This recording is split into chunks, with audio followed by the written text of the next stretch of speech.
Greetings and welcome to another Perspectives Chat here from a very wet, rainy, non-spring-like UK at the end of April. Now,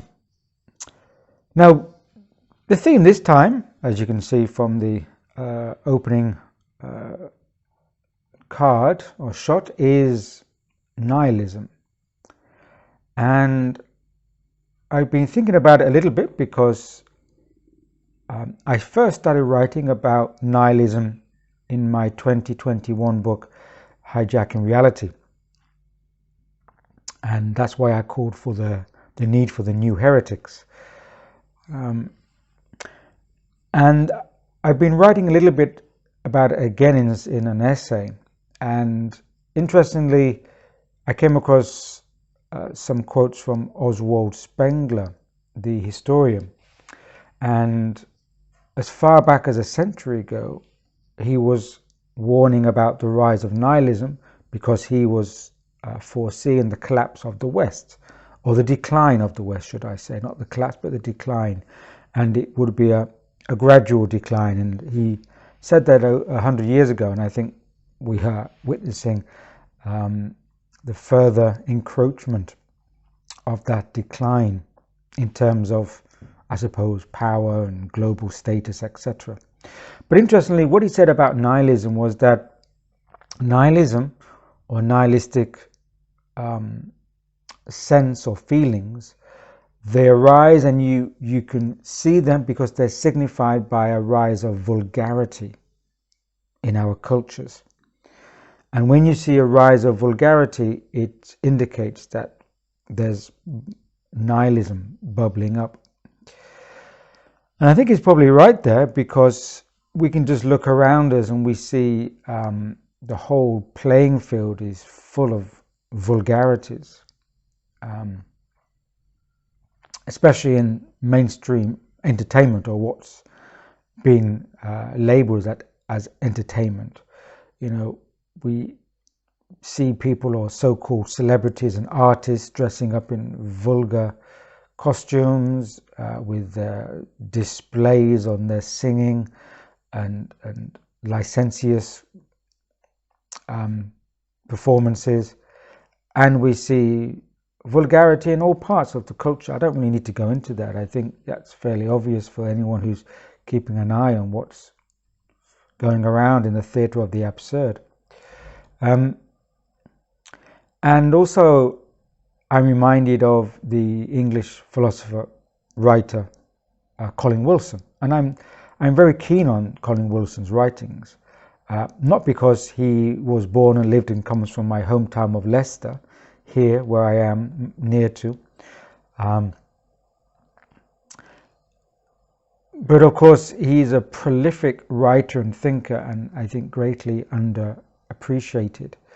And he was ostracized by the mainstream culture of his time, which, after The Outsider, his first book, I would recommend people to read The Outsider by Colin Wilson.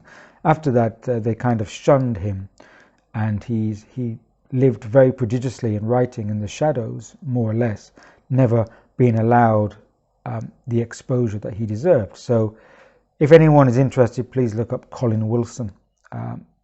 I think he has a lot of worth and merit. And Colin Wilson wrote also about existentialism, what he termed the new existentialism, trying to distinguish it from the existentialists, I suppose, that are well known, like Albert Camus and Sartre, and these French wave of existentialists. Because Colin Wilson, basically, he called himself a new existentialist because he had hope. He had hope that humanity could find their developmental impulse, their creative impulse, and pull out of this existential morass. Well, of course, the existentialists, like Camus specifically, said there's no meaning to life, and, you know, life just is. And you, like Camus mentioned in his book, The Myth of Sisyphus, you know, life is like the ordeal of Sisyphus. We have to roll a big rock up the hill, watch it roll down again, roll the big rock or boulder up the hill, watch it roll down again, roll it up for eternity. However, Camus finished his book, The Myth of Sisyphus, saying, well, you know,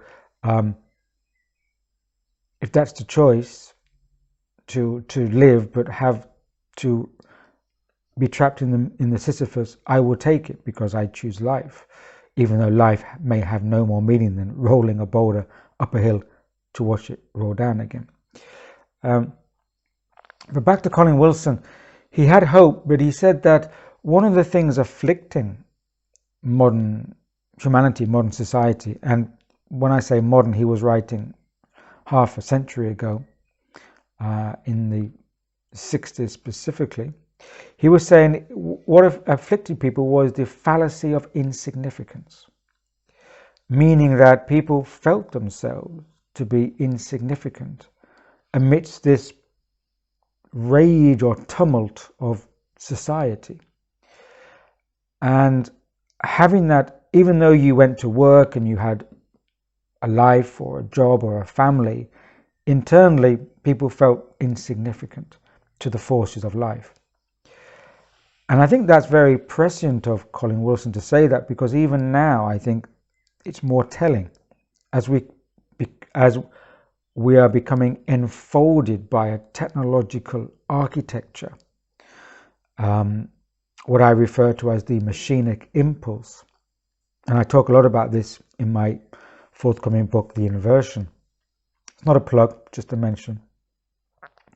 That being embroiled and encapsulated in this pervasive but almost intangible environment, because it's a digital architecture, we may have even the stronger feelings coming up of insignificance, and that creates a nihilism.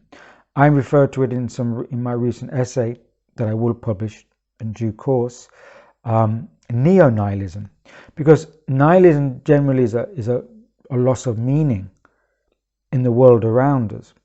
I'm referring to it as neo-nihilism because the world around us is an extra layer of illusion or fakery.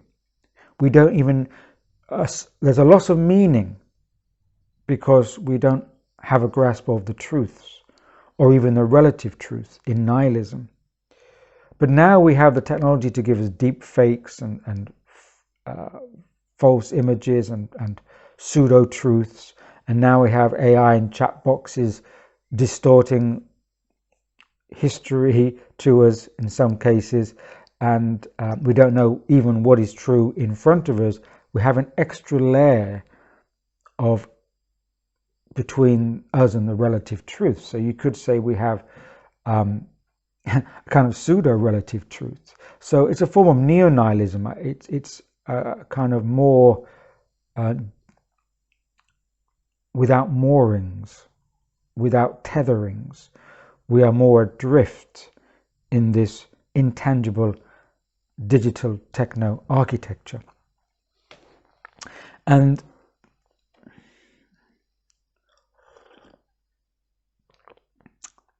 nothing worse than stopping after "and", is there? And this also brings me to mention the words of the Israeli historian Yuval Harari. I don't wish to mention him too often, but I think what he's saying, because often what he's saying is distasteful, but actually it's giving us a clue of where, some people are viewing our future. And he said very controversially, and maybe we're all aware of this, he mentioned the irrelevance of humans in the future. And he made this, very well-known speech, and I think it was probably at Davos a couple of years ago, saying that, in the future, humans will increasingly find themselves irrelevant because they won't have the same working class, we won't have the same need for the inclusion of humans into the workplace or even to participate in life. we may be given a universal basic income, and then we can sit at home and play games, etc. And this picture is very dystopian, of people not finding themselves relevant in the future world. And I take I take aim at that and saying, well, Yuval Harari, for all his meditations that he says he does, misses out completely the human spirit and the human essence and the human connection to something greater than we are, which intrinsically gives us meaning. Just by being and being alive intrinsically gives us meaning. But if we are steered away to think about how are we going to make a life for ourselves, and we get into this deep or dark materialism, then we can obviously see that this nihilism is lurking. And we have to consider how future generations, how younger generations will approach the world, and will they find meaning through the digital architecture and stave off the onslaught of encroaching potential nihilism. And I think what we're perhaps lacking is a truth supply chain. We're lacking many things. We're lacking a supply chain, a physical supply chain, a food supply chain. I feel we're also lacking a truth supply chain. And society is putting us at greater iterations away, or greater degrees away from our contact with any sense of these truths, these meanings, and everything they're putting out, such as the universal basic income and all these ideas, are trying to distance us people, human beings, from the sense of meaning and purpose and the sense of being, trying to take us away from our own being and put us into this artificial construct. And I came across the work of Seraphim Rose, an Eastern Orthodox priest, and in the 1990s he wrote on nihilism, and here's one quote I have from Seraphim Rose. I think it was in a book published in 1994. He says, "Nihilism has become, in our time, so widespread and pervasive, has entered so thoroughly and so deeply into the minds and hearts of all men living today, that there is no longer any front on which it may be fought, and those who think they are fighting it are most often using its own weapons, which they, in effect, turn against themselves."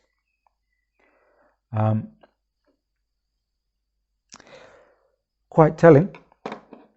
And so it seems that this techno-materialism, which is being promoted as our savior, completely lacking authenticity to engage with human life, which may be part of the symptoms of this nihilism. Nihilism isn't a cause, it's a symptom. And perhaps we can see that some of these feelings of nihilism is because, again, a symptom of the vulgarity that some of human life has come to. And for me, vulgarity means that we're moving further away from from the human essence, from what it means to be human, into these artificial forms. Again, a century ago, or around a century ago, I think it was 1920s, 1930s, the critic Walter Benjamin wrote his well-known essay, The Age of Mechanical Reproduction. And we are living within the age or cage of mechanical reproduction. And so the impetus is on us to find that meaning for ourselves, which is there, it's intrinsic. We don't have to create meaning. It's intrinsic. It's already there. We just have to make sure that our contact with our sense of self and meaning isn't turned off or blocked by this cage, Faraday cage, that certain structures and systems in life are trying to put around us. If we have that contact to our own sense of intrinsic meaning and purpose, then we have no worries about nihilism, because it won't touch us. We won't be on that frequency. It just won't affect us. It's when we get dragged into these frequencies of the theatre of the absurd, we get pulled into the Faraday cage of mechanical reproduction, that we may lose sense of what is that meaning and purpose of being. Then we're susceptible to nihilism. Another thing that I was reminded of is of a painting, of a 16th century painting, which I've always liked since I came across it actually decades ago. It was referred to in a poem by a British poet, W.H. Auden. I don't recall the poem now, but he mentioned the Fall of Icarus. And this refers to a famous Renaissance painting by Pieter Bruegel, the Flemish-Dutch painter Bruegel. And I will now put the picture here so anyone can see it as I'm talking about it. So this picture is called Landscape with the Fall of Icarus. It was originally painted by Pieter Bruegel, the Elder, although now there's some controversy whether the painting we're looking at now is the original or it's a very, very good copy of the original which has been lost. But either way, it still is hung up in the Royal Museums of Fine Arts in Brussels. And I like this picture because what they're showing you is this complete lack of awareness of the fall of Icarus. Now, the myth of Icarus is that Icarus, with his pride and vanity, thought he could fly to the sun. So he makes wings for himself. Of course, the wings are held together by wax. And as he's flying closer to the sun melts the wax. And in his hubris and pride of thinking he could get close to the sun, of course, with the wax melted, his wings fall off. He falls down to earth with a splash, quite literally. In this poem, you can see there's this farmer on a hilltop and he's ploughing his land, and there's a guy below him, like a walker, leaning on his stick with a dog beside him. Looks like I think a shepherd, because he's surrounded by sheep. And you can see that these galleon ships are in the water. Everyone's going on with their lives, and you're thinking, well, this is called Landscape with the Fall of Icarus. Where is Icarus? It's like those modern pictures, where's Wally? You have to look very closely to find Wally. And if you look now to the right hand side of the picture, you'll see the galleon ship. If you look below that, about 1 centimeter, you'll see bare legs sticking out the water, 1.5 legs sticking out the water. That's Icarus. So what it means is that a great event, a mythical figure, has fallen to earth. But not only do we only see 1.5 legs, meaning that there's absolutely 0.1% consideration of this picture on Icarus, and that's because, of course, the picture the picture is about Icarus, but it's about our lack of awareness and how we just go on with life, completely oblivious to this great fall of this mythic figure. And there he is, 1.5 legs sticking out the water, and everyone's oblivious to it. Okay, back now. And I think that's very telling, that in this theatre of the absurd that we're living through now, and all this bombardment of events and distractions, etc., we are missing the fall of Icarus. We're just getting on with our lives and not seeing this event has happened. Now, I'm not saying it's the same analogy that we're witnessing the fall of Icarus. What I'm saying is that we are perhaps being drawn into this nihilism, this loss of meaning, and we're missing this event that's happening at the side, and that is, there is a great rise in human beingness happening right now, because we've been shaken through these events, and we may feel that these times are existential for the human conditioning, but that is at the same time part of the friction which is making us feel how important it is to be alive at this time, how important it is to find what gives us meaning, what raises up the human conditioning, what makes us relatable to each other. Society may be breaking down social alliances and the bonds between people, but parallel to that, people are now looking for new bonds of relation, and how to bring more meaning into their lives, but actually to redefine those meanings and redefine what we want to look for in our lives. So let's not miss that. Let's not be oblivious to that happening in the waters over here in these times.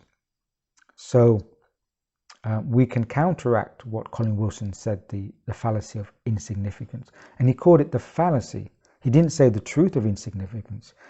He called it the fallacy of insignificance because our insignificance of human beings is a fallacy.